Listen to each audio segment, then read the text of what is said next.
مجھے ایک واقعہ یاد آ رہا ہے، اگر آپ اجازت دیں تو میں آپ کے لاکھوں محترم اور انتہائی قابل احترام ریسپیکٹڈ سامعین و سامعات بھائی بہنوں کے لیے عرض کر دے رہا ہوں، شاید کوئی بات لگ جائے اور مجھے دعائیں مل جائے۔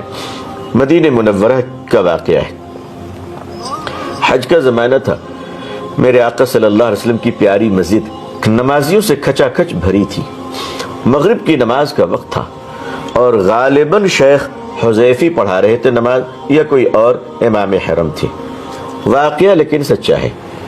مغرب کی نماز کا وقت، اور اس وقت یہ سہولت تھی کہ لوگ کوشش کر کے پہلی صف میں پہنچ جایا کرتے تھے ماشاءاللہ۔ آج کل ذرا مسائل ہے، جہاں جگہ ملے وہیں کھڑے ہو جائے، ادب سے میرے آقا کی مسجد ہے صلی اللہ علیہ وسلم۔ تو پڑوس کے ملک کا ہمارا ایک بھائی پہلی صف میں ذرا امام صاحب کے فاصلے پر ان کو جگہ مل گئی مغرب کی نماز کے لیے ماشاءاللہ۔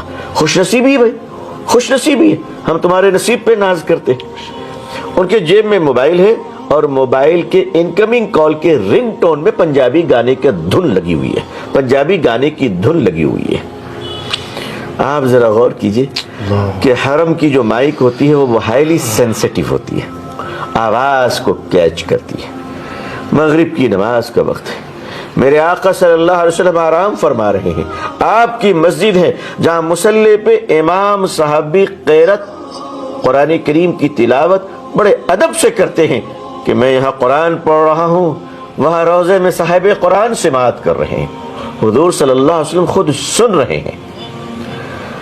اب امام صاحب نے قرات سورہ فاتحہ پوری کی اور ان کو کال آ گئی۔ کال کرنے والے کو کیا اندازہ، کال آنی تھی کہ گانے کی رنگ ٹون بج گئی اور مسجد نبوی صلی اللہ علیہ وسلم کی مائک نے کیچ کر لیا اور لمحوں کے لیے پورے مدینے میں گانے کی آواز گونج گئی۔